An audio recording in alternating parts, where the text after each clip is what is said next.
전해드린 대로 정부가 종합부동산세를 사실상 전면 폐지하는 방안을 추진하는 곳 있습니다. 이런 가운데 주택시장에 어떤 영향 미칠지 관심이 집중되고 있는데요. 관련 내용 이인철 참좋은경제연구소장과 함께 자세히 짚어보도록 하겠습니다. 안녕하세요. 네. 먼저 이제 정부가 종부세를 폐지하려고 하는 이유 뭔가요? 종부세는 2005년 노무현 정부 시절 도입이 됐습니다. 네. 취지는 투기를 차단하고 부동산 부자들 세금 더 걷겠다라는 취지였는데 집값이 그동안 많이 올랐고요. 세수가 한꺼번에 많이 오르다 보니 2022년 종부세 부과 대상자가 100만 명을 넘었었습니다. 중산층까지 세금 폭탄 맞았다라는 비난이 거세니까 사실 윤 대통령은 대선 공약으로 종부세 폐지를 내걸었죠. 이러다 보니 어제 이 성태현 정책실장이 종부세는 전면 재검토 내지는 사실상 폐지하는 것이 바람직하다라는 겁니다. 이유는 크게 세 가지예요. 첫 번째 이유가 종부세 도입을 했는데 이게 오히려 주택가격 안정 효과는 좀 미미하다. 대신에 세부담이 임차인에게 전가되는 부작용이 나타나고 있다는 겁니다. 그리고 종부세가 지방 정부의 재정으로 활용되는 걸 감안하게 되면 이걸 종부세는 폐지하되 재산세로 통합 관리해야 한다라는 이제 의견인데 합리적이지만 키는 누가 주고 있느냐? 민주당이 주고 있거든요. 그렇죠. 근데 민주당은 지금 실거주 1주택자에 대한 종부세 폐지 추진하는 원내대표 일부 최고위원은 의견을 개진하니 당내 반발이 워낙 거셉니다. 그리고 당정 역시 아직 조율되지 않았기 때문에 7월 세제 개편안을 좀 들여다봐야겠습니다. 네, 좀 지켜봐야 할 것 같은데 그래도 만약에 종부세 개편이 이루어진다면 지금과 비교를 했을 때 어떤 분들이 어떤 세제 혜택을 보게 되는 건가요? 지난해 종부세 대상자들 급감한 이유가 일단 종부세 기본공제 대상이 좀 줄어들었습니다. 그렇죠. 왜냐하면 공시가격이 1가구 1주택자의 경우에는 종전에 11억 원에서 12억 원까지 다주택자의 경우에도 9억 원으로 각각 상향 조정됐고 종부세율 같이 낮춰졌습니다. 네. 그러다 보니 현재 한 20억 원 정도의 시세의 아파트를 보유하고 있다면 1가구 2주택이라면 종부세가 거의 내지 않습니다. 그래서 관건은 뭐냐? 과연 이 기본공제금을 얼마나 더 올릴 것인가 했는데요. 12억 원을 15억 원으로 올리게 되면 시세 한 25억 원 아파트 정도라면 종부세는 제로.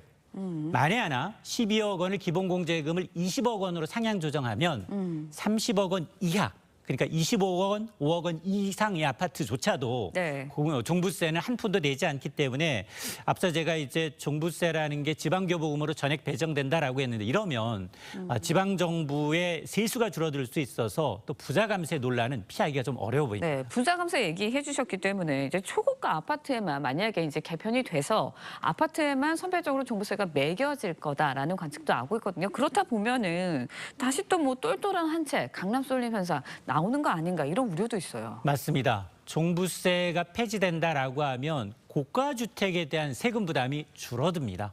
당연히 다주택자 입장에서는 뭐 두세 채를 갖고 있다라고 하면 이른바 똘똘한 한 채로 갈아탈 수 있는 그러니까 입지가 좋은 강남이라든가 서울의 인기적 아파트의 부동산 가격은 더 오를 수밖에 없습니다. 또 상대적으로 지방 부동산 가격은 이제 또 떨어질 수밖에 없어서 이렇게 되면 양극화가 더 심화되는 문제점도 있습니다. 네, 그럼 이제 결과적으로 종부세 폐지가 부동산 투기 자극해서 집값을 좀 끌어올릴 수도 있다 이런 우려도 있는데 여기에는 동의하시나요? 맞습니다. 왜냐하면 이 다주택자의 경우에는 주택 처분하는데 우선순위가 있을 수 있겠죠. 저가주택, 지방에 입지가 있는 주택의 경우는 먼저 처분하고 상대적으로 고가주택이면서 똘똘한 한 채로 올리게 되면 문제는 이게 부동산 투기 수요 우려와 함께 임대차 시장에도 영향을 미칩니다. 왜냐하면 서울 아파트 임대차 시장은 실수요자들이 가장 선호합니다. 그런데 서울 아파트로만 매물이 쏠리게 되면 전월세 매물 자체가 시가 마를 수 있거든요. 이렇게 되면 오히려 전월세 가격도 이제 폭등할 수 있기 때문에 이런 부분에 대한 이제 부작용을 좀 차단하는 것이 시급해 보입니다. 네, 알겠습니다. 이제 그러면 부동산 시장도 좀 잠시 짚어보도록 하겠습니다. 올해 상반기에 서울 아파트 거래량 반기 기준으로 3년 만에 최다 기록했습니다. 동작구, 마포구, 중상급지 중심으로 거래량이 늘었다고 하는데 종부세 완화 기대감에 대해서 이렇게 오르게 된 건가요? 거래량이 늘게 된 건가요? 일부 반영되고 있다고 봐야 됩니다. 왜냐하면 지금 6월 14일 기준 서울 아파트 거래량이 지금 18,000건에 육박을 하고 있는데 이런 추세로라면 상반기 2만 건을 넘어설 수가 있는데요. 직전 고점이 2021년 상반기였어요. 이렇게 되면 3년 만에 거래량이 최다를 기록하게 되는데 지난해 하반기와 비교해도 8% 가까이 거래량이 늘었습니다. 자, 지역별로 보게 되면 일단 예. 강남권이 먼저 치고 올라가고요. 그 다음으로 가격이 높은 준상급지, 이른바 우리가 이제 마, 용, 성이라고 하는 마용성. 마포, 성동구, 이제 동작구 이런 부분이 한 20% 이상 거래가 늘어나고 있는데 이렇게 거래량이 늘어나는 이유는 크게 한 3-4가지가 있습니다. 우선 이 주택담보대출 금리가 연 3% 후반까지 떨어져 있다는 거. 전세 가격이 서울은 1년 넘게 오르고 있습니다. 여기에다가 공사비 올랐죠. 내년 입주 아파트 물량 줄어든다라고 하니 패닉 바잉이 이루어지고 있고 여기에다 네. 종부세 폐지론이 가세하는 이른바 똘똘한 한 채를 찾는 수요가 많아지다 보니 실제로 서울 아파트 올 상반기 9억 원 이하 거래 비중보다 9억 원에서 15억 원 사이에 네. 이 구간의 거래량이 더 늘고 있다는 건 종부세 개편 기대감이 조금 반영된 것으로 분석이 됩니다. 네, 뭐 마용성도 있고 강남도 있는데 거래량이 늘면서 이제 실거래가도 상승 중이다라는 이야기들이 나오고 있습니다. 집값 이제 반등한 거다 이렇게 봐야 하는 걸까요? 일단 대세 상승장으로 보긴 좀 어렵다. 다만 서울이 이렇게 먼저 치고 올라가면 수도권 지방으로 확산될 조짐은 있다라는 건데요. 네. 실제로 상반기 서울 아파트의 실거래 가격은 전 고점이 88%까지 올라가 있고요. 일부 용산구는 100%를 넘어서 계속 전고가, 신고가를 지금 경신하고 있는 상황이고 강남, 서초도 97% 내외입니다. 앞서 제가 이제 키 맞추기다. 먼저 입지가 좋은 것이 치고 나가면 노도강이 따라가는 형태이거든요. 다만 이게 이 미분양 아파트가 아직은 7만 채입니다. 이게 그러니까요. 3년 5개월 만에 최고치죠.